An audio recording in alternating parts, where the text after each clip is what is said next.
There is something down there. Something not us. Not human.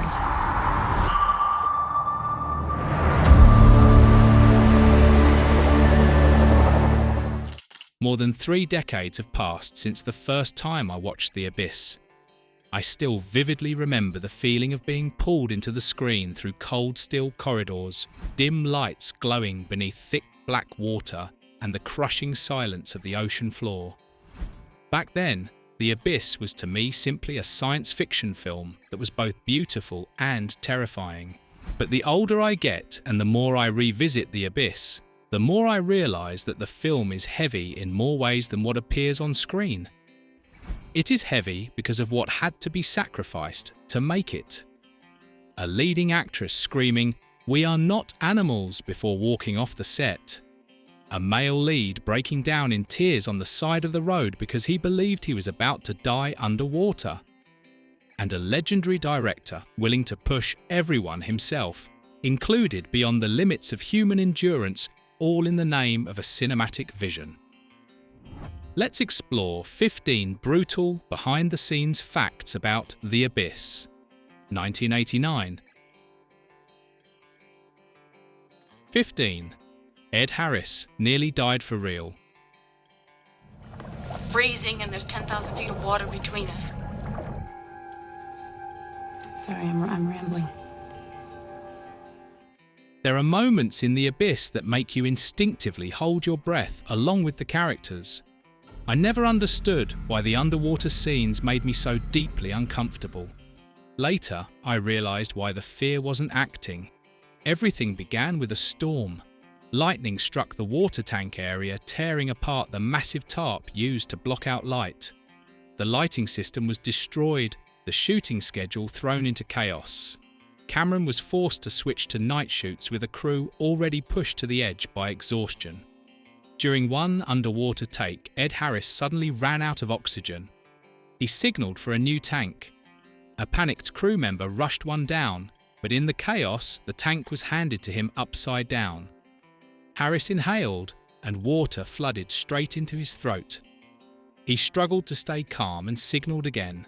Fortunately, another crew member noticed in time and corrected the tank. A few seconds later, the outcome could have been very different. It didn't stop there. In another scene, Harris had to hold his breath while being pulled down to a depth of around 9 meters as liquid filled his helmet. Water seeped into his nose and eyes, causing severe swelling and pain that lasted for days. That night, Ed Harris drove home and broke down crying uncontrollably. Not because of the physical pain, but because for the first time during the shoot, he genuinely thought I could die here. 14. Psychological breakdown on set.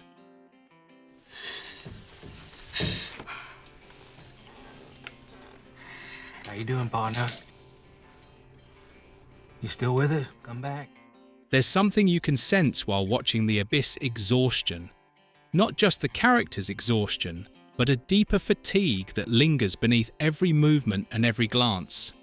It feels as if everyone on screen is slowly draining their own life force gradually, but unmistakably. In reality, that feeling wasn't manufactured. The budget and schedule began slipping out of control. The official figure was listed at 43 to 47 million US dollars. Internally, however, some believed the real cost had climbed to nearly 70 million, an almost unthinkable number by late 1980s standards. Financial pressure quickly turned into physical pressure. During filming, many crew members had to dive to depths of up to 15 meters. While not technically beyond safety limits, they were still required to undergo decompression after each work day. That meant hanging motionless in the tank, breathing oxygen for 2 hours in complete darkness, unable to talk, unable to move much. Shooting days stretched to 16 hours, 6 days a week. To save time, Cameron was reportedly said to have asked people to urinate directly inside their diving suits. Cast and crew began referring to the film with mocking nicknames like Son of the Abyss and The Abuse.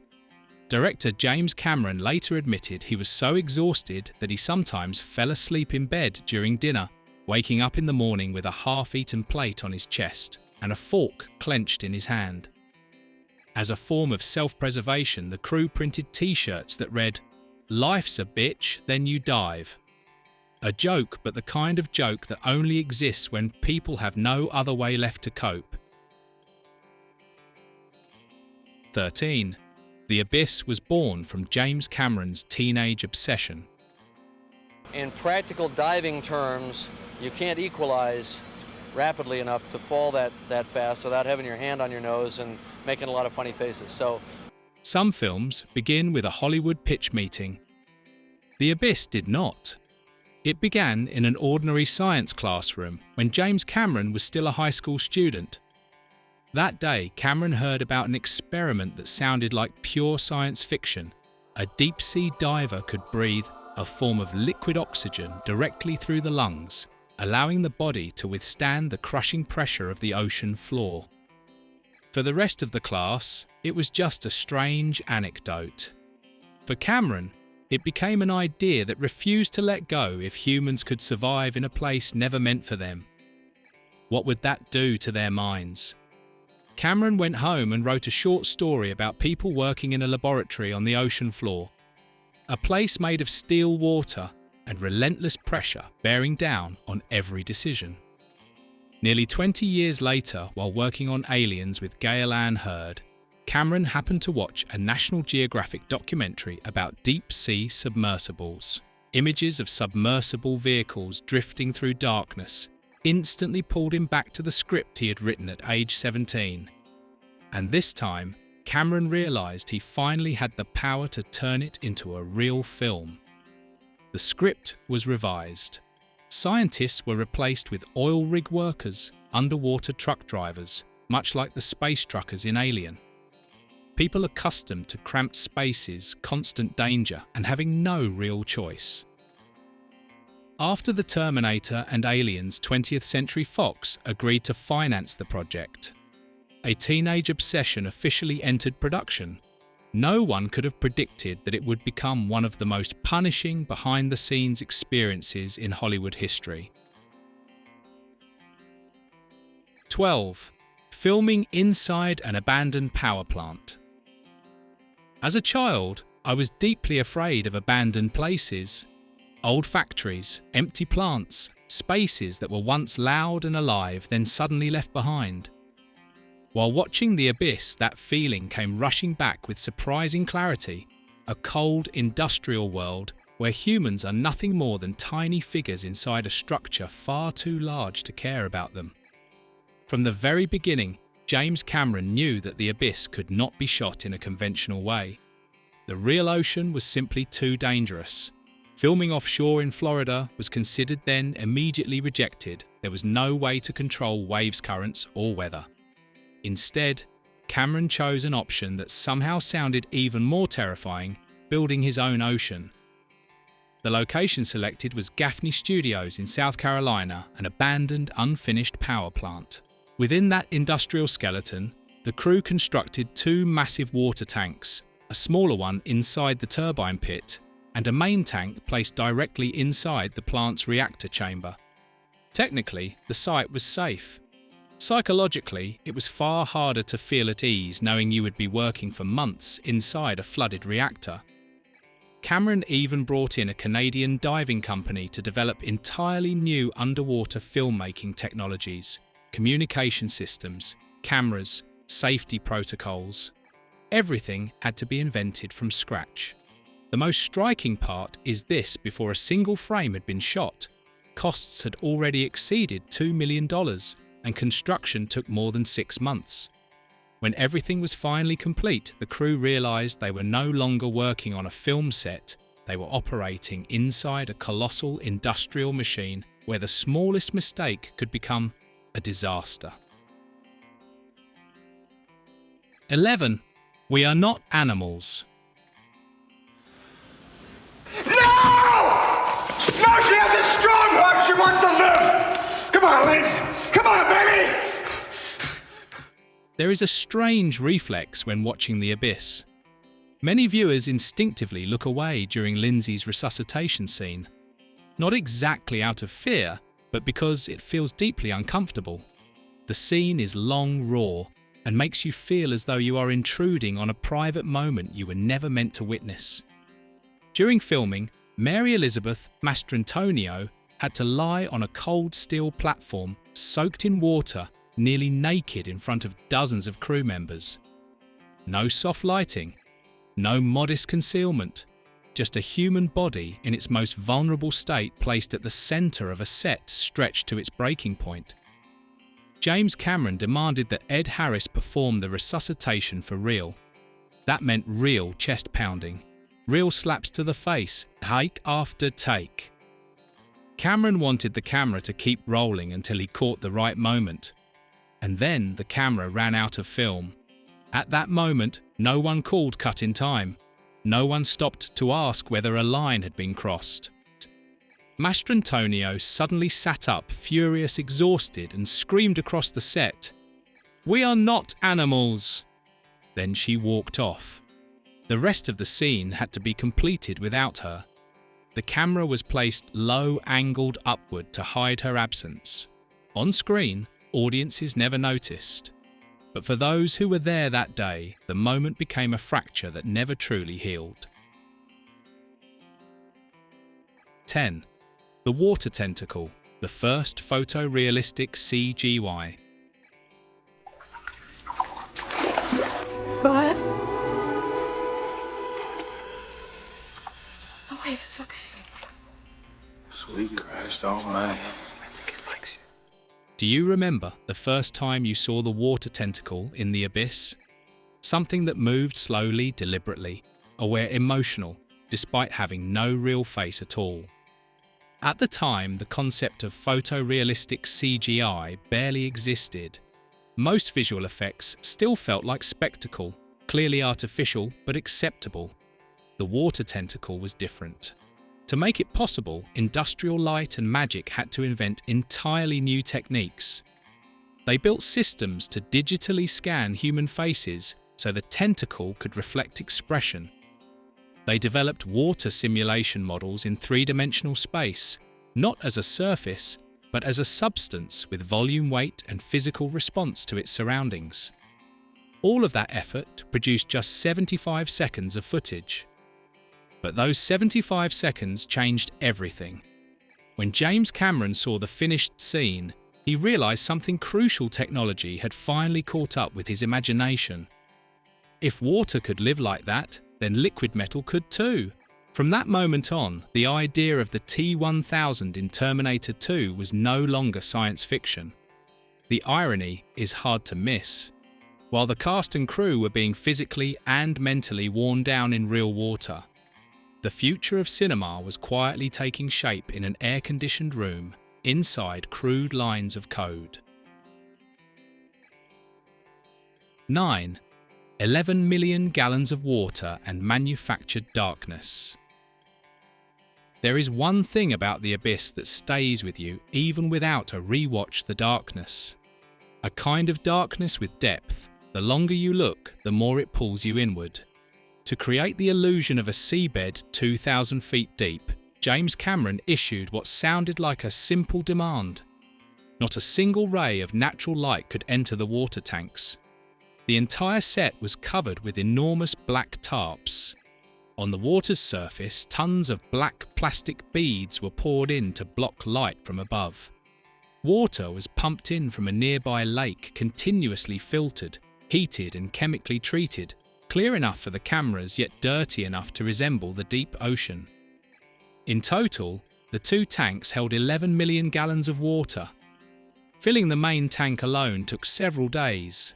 Once the water was in place, every technical error became a nightmare. Around 40% of the film was shot entirely in real underwater conditions. Every shooting day was a survival equation. Lighting had to be sufficient for the camera without revealing its source. Actors had to remain safe while still appearing exhausted, and the entire crew worked inside an environment that threatened them in a quiet, constant way. Watching the abyss, we see characters swallowed by darkness. What few people realise is that this darkness didn't exist only on screen. It enveloped the entire production day after day, hour after hour. 8. Chemically contaminated water, bleached bodies. There is a strange paradox in the abyss. The most frightening thing is not deep water, but still water. Just stagnant water surrounding people for hours on end.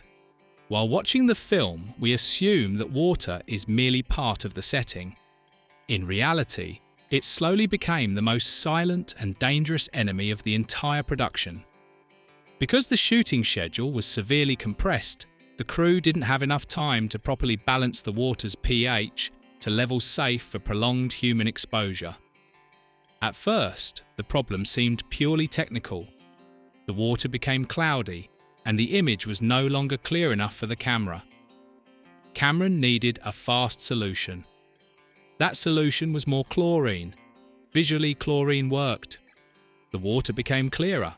Light travelled farther.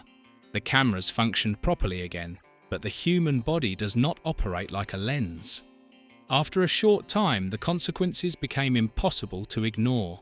Cast and crew members' hair turned yellow, as if it had been bleached repeatedly. Hair on arms, legs and chests began falling out painlessly without warning. Skin started to burn, then blister small chemical burns that spread quietly across the body. The most frightening part was this: it wasn't a sudden accident. It happened gradually, a little more each day. No one collapsed on the spot to force production to stop. People kept coming to work, kept diving back into the tanks, kept enduring it because everyone assumed it was probably just mild irritation. 7. James Cameron, the architect of suffering. When people talk about brutal productions, they usually look for someone to blame. With The Abyss, what stands out is that James Cameron never avoided that responsibility. He openly acknowledged that he designed the entire ordeal himself.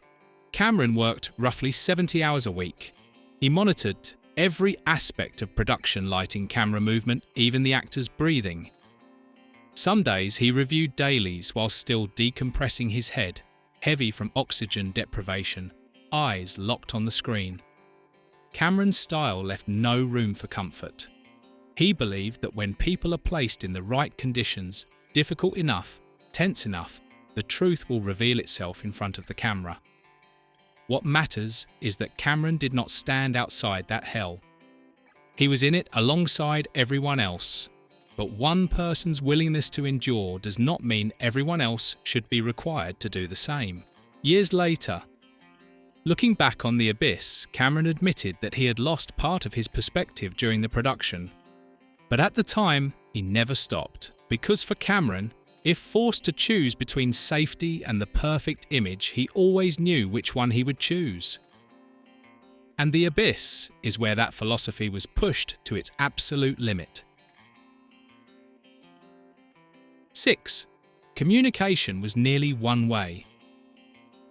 If there is one thing that disappears first when humans sink underwater, it is not light, it is language. Underwater speech becomes meaningless. All that remains are gestures, glances, and vague signals that are easily misunderstood. The Abyss was made in exactly that state. On set, James Cameron communicated with the crew through a speaker system mounted above the tanks. Only the actors wearing diving helmets equipped with microphones could respond directly. Everyone else, camera operators, lighting technicians, safety divers, had to rely on hand signals, lip reading, or guessing intentions through murky water and dim light. As a result, every shot had to be planned like a tactical map: who moves where cables are placed, how the lights shift when safety divers deliver oxygen. One small misunderstanding meant the entire crew had to surface weight through decompression and start again from the beginning. Some scenes that last only a few seconds on screen took days to film, not because of artistic perfectionism, but because underwater. There is no way to fix mistakes with words. When communication is severed, every error is paid for in time, physical energy, and human nerves. 5. A film that led to divorce. There is a bitter irony at the heart of The Abyss. It is a film about a fractured marriage made while a real-life marriage was falling apart. James Cameron later admitted that the production was brutal. During the shoot, he and Gail Ann Hurd, his wife at the time, and the film's producer separated, then finalised their divorce just 2 months after filming wrapped. Yet throughout that period, they still had to work together every day on the same project, under the same relentless pressure. There were no loud public arguments, no scandals, just the prolonged silence of two people drifting apart, unable to separate completely because of professional obligation. That silence gave the set of The Abyss a strange atmosphere, tense not only because of technical demands, but because of emotions held tightly in check. There have long been rumours that Cameron shaped the character of Lindsay, the wife, often described as difficult and stubborn, partly based on Hurd herself.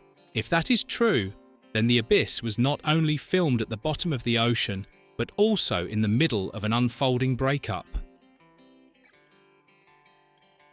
4. No stunt doubles, and that's why The Abyss is so terrifying.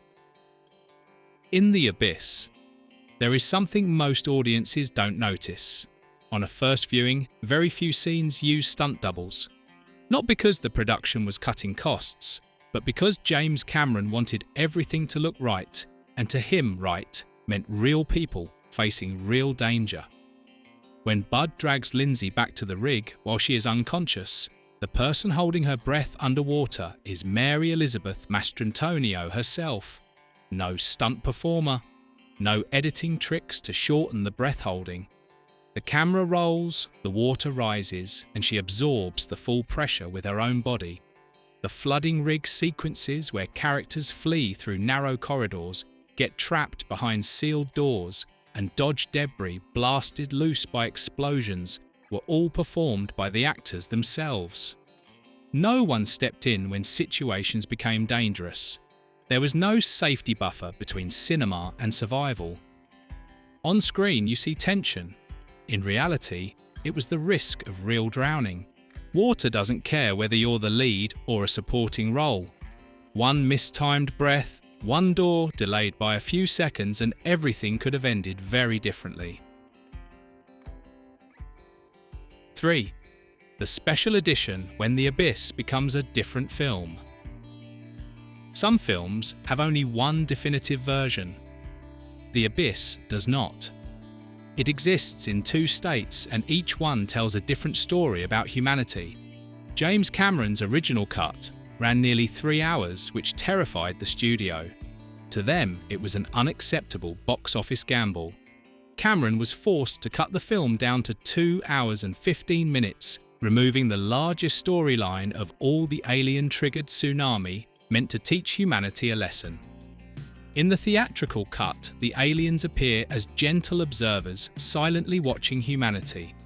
When the film ends, the lingering emotion is empathy, not punishment. That's why, for many viewers, The Abyss carries a strangely humane tone amid the loud spectacle of late 80s blockbusters. 2. Those who endured it chose silence. There is a very telling sign when looking back at the making of The Abyss. The people who suffered the most rarely want to talk about it. Ed Harris once stated bluntly, "I don't talk about The Abyss, and I never will." Mary Elizabeth Mastrantonio offered an equally chilling remark. The Abyss was many things, but making it was not fun. There were no explosive accusations, no tell-all memoirs, just a refusal to revisit those memories. And sometimes that silence says more than any sensational behind-the-scenes story ever could. 1. A middle ground box office and a quiet legacy. 1989 was a brutal year to release a film. Batman, Back to the Future, Part 2 Ghostbusters, 2 Indiana Jones and The Last Crusade titles that dominated public attention. Amid that storm, The Abyss earned around $90 million. Not a failure, but not a breakout success either. For a film that was expensive, punishing, and deeply ambitious, that result placed it in a strange position. Not big enough to become a box office legend, not bad enough to be forgotten outright. The film received 4 Academy Award nominations and won 1 for Best Visual Effects. Critical response was sharply divided. Some praised it as mature science fiction, others criticized it as slow and heavy. Over time, The Abyss was gradually overshadowed by larger titles in Cameron's career. Yet perhaps that is the most fitting fate for this film. The Abyss is like a deep dive, not meant for everyone, not easy to experience, but if you stay submerged long enough, you come away feeling that you've lived through something profoundly real. The Abyss is not the James Cameron film most often mentioned. It doesn't have the box office glory of Titanic, the commercial legacy of Terminator, or the franchise scale of Avatar, but perhaps that's exactly why it endures as something uniquely its own, a film that isn't easy to love but is hard to forget. So what detail from The Abyss left the strongest impression on you? And don't forget to like, share and subscribe so you won't miss more stories from behind the silver screen.